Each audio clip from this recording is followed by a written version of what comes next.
Hello everyone, मैं प्रगति राय Saraswati group of colleges के digital platform पर आप सभी का एक बार फिर से स्वागत है।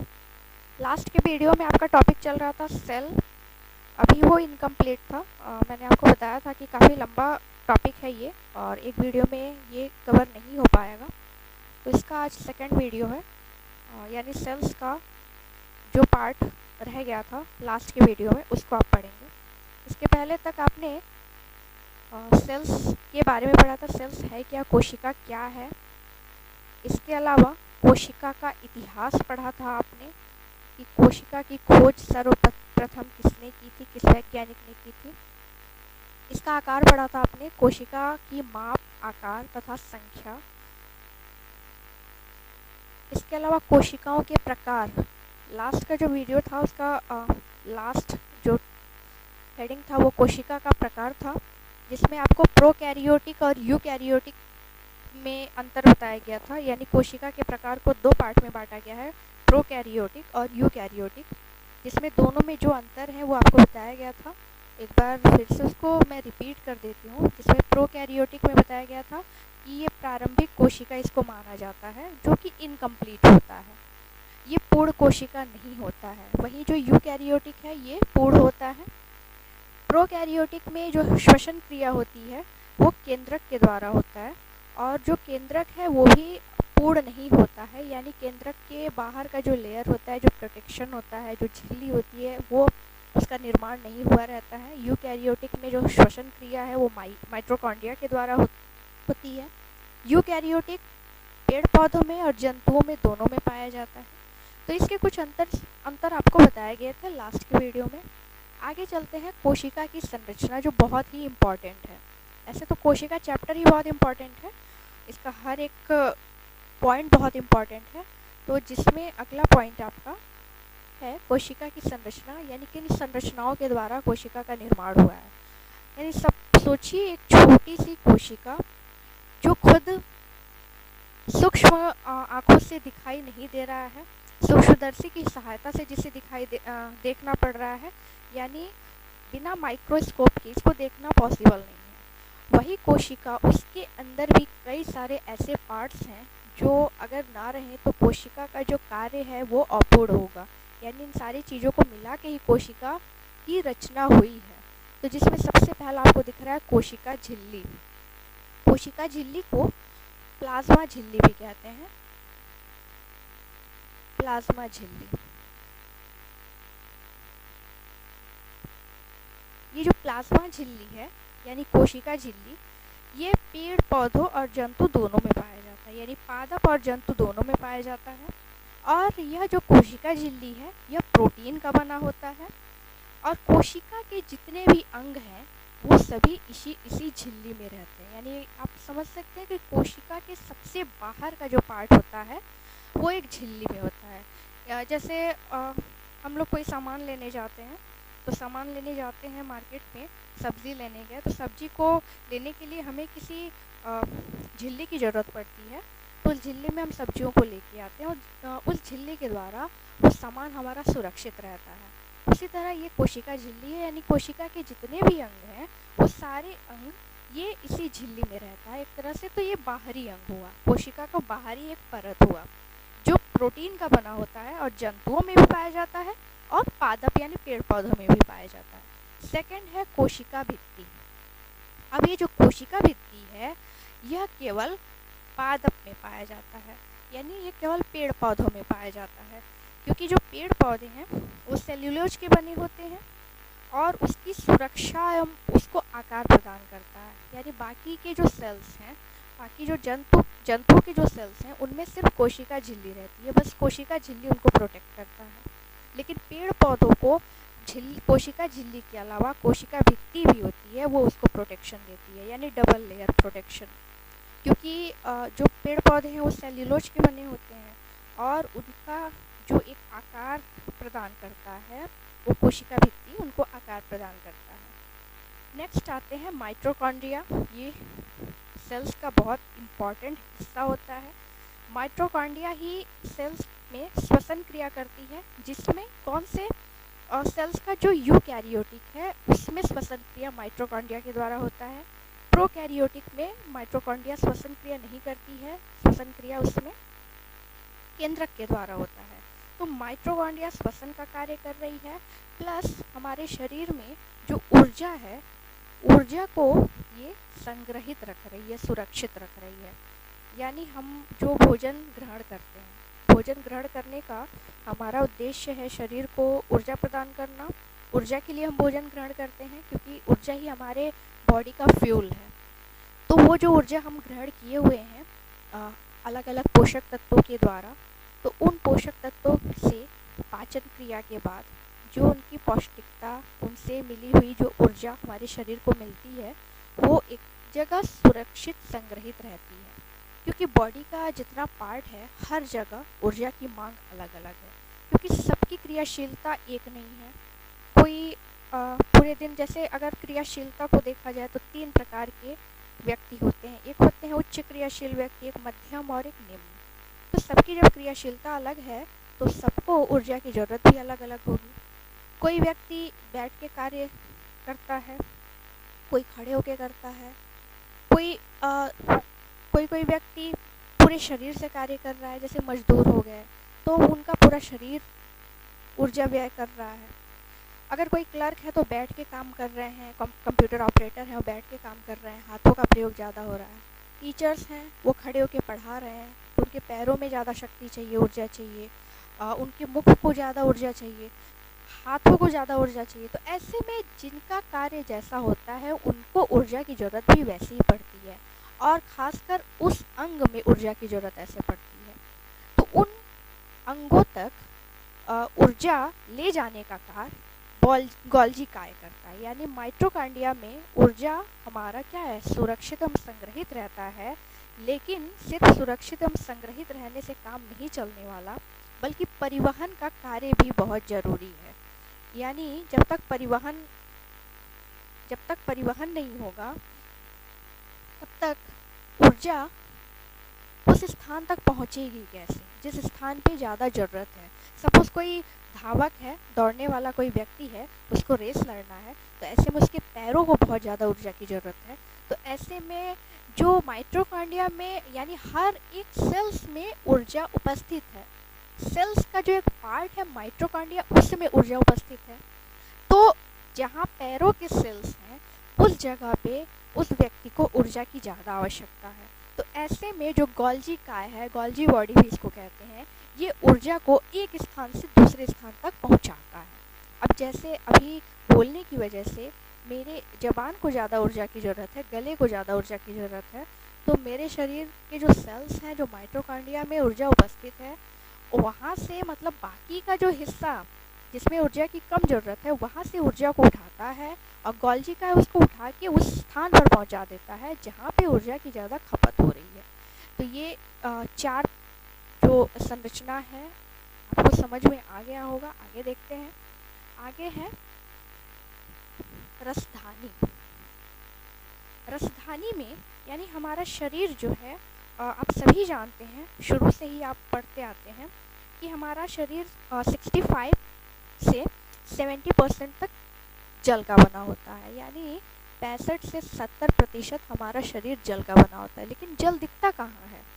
यानी हमारा शरीर, अगर ह्यूमन बॉडी देखा जाए तो जल तो कहीं दिखता नहीं है। और ऐसा तो नहीं है कि 60 से 70% जल हमारे पेट में उपस्थित रहता है। जो हम पानी पीते हैं, जो जल का सेवन कर रहे हैं, वही पानी 70% तक हमारे शरीर में उपस्थित है, ऐसा नहीं है। बल्कि हमारे जो सेल्स हैं, सेल्स में पानी भी मौजूद रहता है, जो कि रसधानी एक पार्ट है उसका, सेल्स के अंदर का एक पार्ट है, जो हमारे शरीर में जल को एकत्रित करके रखता है। क्योंकि जब जल एकत्रित नहीं रहेगी तो हमारा शरीर धीरे धीरे कमज़ोर पड़ जाएगा। यानी हमारे शरीर को भी जल की बहुत ज़्यादा ज़रूरत रहती है। तो हमारे शरीर में रसधानी जल को एकत्रित करने का कार्य कर रहा है, जो कि सेल्स में मौजूद होता है। नेक्स्ट आपको दिख रहा होगा तारक काय। तारक काय कोशिका विभाजन का कार्य करता है। कोशिका विभाजन।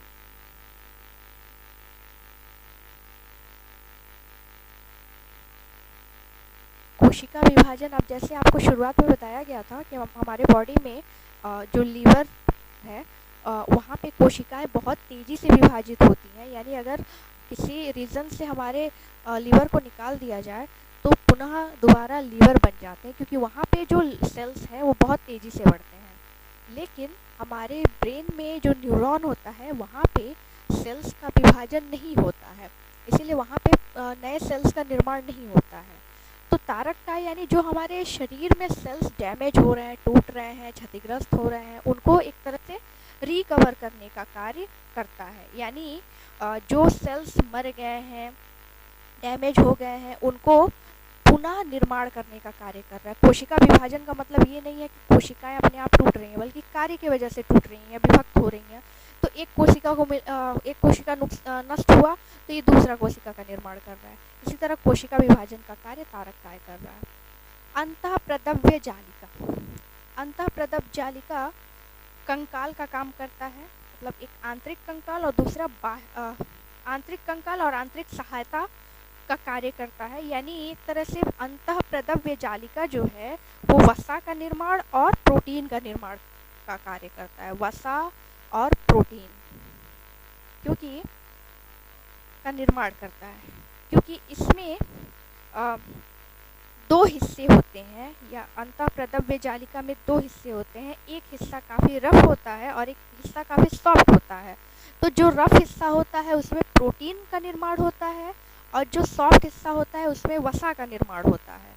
अब प्रोटीन का निर्माण एक तरह से देखा जाए तो राइबोसोम करता है, लेकिन अब अंतःप्रदव्य जालिका में इसका निर्माण हो रहा है। तो अंतःप्रदव्य जालिका में जिस जगह प्रोटीन का निर्माण हो रहा है उस जगह राइबोसोम पाया जा रहा है, यानी राइबोसोम उस जगह भी उपस्थित है, इसीलिए वहाँ पे प्रोटीन का कार्य कर रहा है, जो कि पार्ट काफ़ी खुरदुरा रहता है। और जहाँ वसा का निर्माण हो रहा है वो पार्ट काफ़ी सॉफ्ट होता है, क्योंकि वसा काफ़ी सॉफ्ट होता है। तो अंतःप्रदव्य जालिका इस तरह से कार्य कर रहा है। आगे देखते हैं। अब नीचे ही आपको मिल रहा है राइबोसोम। अभी मैंने आपको बताया राइबोसोम का काम होता है प्रोटीन का निर्माण करना। एक तरह से प्रोटीन की फैक्ट्री भी कही जाती है राइबोसोम को।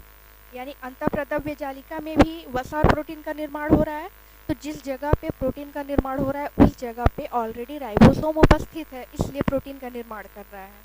लेकिन स्पेशली जो राइबोसोम है वो प्रोटीन फैक्ट्री के रूप में कार्य करता है। स्पेशली ये प्रोटीन का निर्माण करने के लिए ही जाना जाता है राइबोसोम। नेक्स्ट देख लेते हैं। अगला है केंद्रक। केंद्रक यानी जो सेल्स का मेन पार्ट होता है वो है हमारा केंद्रक, यानी न्यूक्लियस। न्यूक्लियस के अंदर इसको एक तरह से ब्रेन ऑफ सेल्स कहा जाता है, क्योंकि जिस तरह से हमारे शरीर को चलने के लिए ब्रेन की ज़रूरत होती है, उसी तरह सेल्स को चलने के लिए भी केंद्रक की ज़रूरत होती है। यानी ये पूरे सेल्स को कंट्रोल करने का कार्य करता है। और केंद्रक चूँकि ये बीच में पाया जाता है, तो इसमें डीएनए, आरएनए और क्रोमोसोम्स, यानी इस केंद्रक के अंदर भी जब हम जाएंगे तो उसके अंदर को आपको और पार्ट मिलेंगे, जो कि डीएनए, आरएनए, फिर जीन, इसके अलावा क्रोमोसोम्स इत्यादि पाए जाते हैं। ये सेल्स का ब्रेन कहा जाता है और ये एक तरह से केंद्रक है, सेंटर है उसका, और पूरे सेल्स को डिवाइस करने का कार्य केंद्रक करता है। नेक्स्ट देख लेते हैं लाइबोसोम। लाइबोसोम सेल्स का एक ऐसा पार्ट है जो बहुत ही महत्वपूर्ण है। कभी कभी हमारे सेल्स जो डैमेज हो जाते हैं, डैमेज तो ऐसे कार्य की वजह से भी हो रहे हैं, लेकिन कभी कभी इन केस हमारा जो सेल है कहीं उसको चोट लग गई, यानी चोटिल हो गया, किसी ने मार दिया, या कहीं दरवाजे में हाथ उंगली दब गई, किसी भी रीज़न से अगर हमारे शरीर का कोई एक हिस्सा चोट से ग्रस्त हो जाता है, तो ऐसे में वहाँ के जो सेल्स हैं वो मर जाते हैं। तो ये जो मरे हुए सेल्स हैं तो वो तो सड़ने लगेंगे, तो उन्हीं सड़न को बचाने का कार्य करता है लाइबोसोम, यानी उसको वो पिघला देता है, गला देता है। क्योंकि अगर वो सेल्स जो डैमेज हैं, मर गए हैं, वो सेल्स को अगर गलाएगा नहीं तो अंदर ही अंदर सड़ने लगेगा। तो लाइबोसोम इन मरे हुए सेल्स को गलाने का कार्य करता है। तो इसलिए इसको, लाइबोसोम को, आत्महत्या की थैली भी कही जाती है। आत्महत्या की थैली भी कही जाती है। अब आते हैं जीव द्रव्य। जीव द्रव्य में 80% जल पाया जाता है। ये जीव द्रव्य क्या होता है, जो ये सेल्स हैं, मे बी सपोज ये सेल्स हैं, ये सेल्स के अलग अलग पार्ट हैं, जैसे माइटोकॉन्ड्रिया हो गया, केंद्रक हो गया, लाइपोसोम, अलग अलग ये पार्ट हैं और ये हमारे सेल्स हैं। तो इस सेल्स के बीच में जो गैप है, जो स्पेस है, इस स्पेस में जीव द्रव्य पाया जाता है। क्योंकि अगर जीव द्रव्य नहीं होगा, यानी ये अगर ये ब्लैंक होगा, खाली रहेगा, तो ये जितने भी पार्ट्स हैं ये आपस में टकराएंगे। जब ये आपस में टकराएंगे तो ये अपने स्थान से दूसरे स्थान पे पहुंच जाएंगे, यानी इन्हें जिस जगह पे रहना है इस जगह पे नहीं रहेंगे, इधर उधर इधर उधर, एक इधर चला जाएगा, वो उधर चला जाएगा। तो ऐसे में पूरा सेल्स का जो फंक्शन है वही गड़बड़ हो जाएगा। तो ऐसे में जो खाली जगह है, उन खाली जगहों में ये जीव द्रव्य भरा रहता है, जो कि सेल्स को जीवित रखने का कार्य कर रहा है। जीव द्रव्य सेल्स को जीवित रखने का कार्य कर रहा है, प्लस इसके जो खाली जगह है उसको भरने का कार्य कर रहा है, जिसमें 80% जल पाया जाता है। अगर इस जीव द्रव्य में 80% में से 1% जब जल की कमी हो जाती है तो हमें बहुत तेज प्यास लगने लगती है। यानी जब आपको लगे कि आपको बहुत तेज प्यास लग रही है, यानी आपकी जो सेल्स हैं, सेल्स का जो जीव द्रव्य है उसमें से 1% जल की कमी हो गई है। अगर हमारे शरीर में नहीं, हमारे सेल्स के केंद्रक में जो जीव द्रव्य है उसमें 10% जल की कमी हो जाएगी तो उस व्यक्ति की मृत्यु हो जाती है। यानी जल हमारे लिए कितना इम्पोर्टेंट है, जैसे जल ही जीवन है, उसी तरह इसमें अगर हमारे शरीर में जो जीव द्रव्य है उसके जल में अगर कमी आ जाती है तो फिर 10% की अगर कमी आ जाती है तो इंसान की मृत्यु हो जाती है। सीलिया फ्लेजला, नेक्स्ट है सीलिया फ्लेजला। ये कोशिका के बाहरी भाग में पाया जाता है और इसकी जो संरचना होती है वो एक बाल के समान होती है। सीलिया फ्लेजला की जो संरचना होती है एक बाल के समान होती है और ये एक तरह से केंद्रक को हिलने डुलने में सहायता प्रदान करता है, मूव करने में मदद करता है, गति करने में मदद करता है। और यह पौधों में नहीं पाया जाता है और इसका कार्य अवशोषण का कार्य होता है। आगे देखते हैं, अगला पॉइंट है लवक। ये जो लवक होता है ये जो पेड़ पौधों में पाया जाता है और पेड़ पौधों का सबसे बड़ा पार्ट होता है लवक। यानी ये जो सेल्स हैं ये पेड़ पौधों में पाए जाते हैं, जिनमें 3 पार्ट आपको मिलेंगे, हरित लवक, अपवर्तिक लवक और वर्णित लवक। जिसमें हरित लवक जो होता है वो भोजन का निर्माण करता है, जो अवर्णित लवक होता है वो भोजन संग्रह करता है, जो वर्णित लवक है वो रंग प्रदान करता है। लास्ट आपको दिख रहा होगा गुणसूत्र यानी क्रोमोसोम्स, जो कि आपके न्यूक्लियस यानी केंद्रक में पाए जाते हैं, जो कि जोड़े में रहते हैं, जिसमें मेल में 44+2 यानी 40+2 यानी 23 जोड़े में पाया जाता है। इसके अलावा महिलाओं में भी 44+2 पाया जाता है, लेकिन महिलाओं में XX पाया जाता है और पुरुषों में XY पाया जाता है। ये आपका सेल्स जंतु कोशिका आपको दिख रहा होगा, अभी अलग अलग नाम से जैसे मैंने बताया।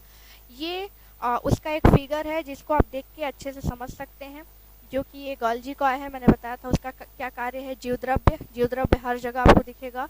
ये न्यूक्लियस के अंदर आपको गुणसूत्र दिख रहे हैं, ये कोशिका झिल्ली जो बाहर रहता है, केंद्रक, केंद्रिका, ये रिक्तिका यानी जो बैक खाली स्पेस रहता है वो रहता है, माइटोकॉन्ड्रिया है, केंद्रक द्रव्य है यानी जीव द्रव्य के अंदर जो द्रव्य पाया जाता है वो केंद्रक द्रव्य है।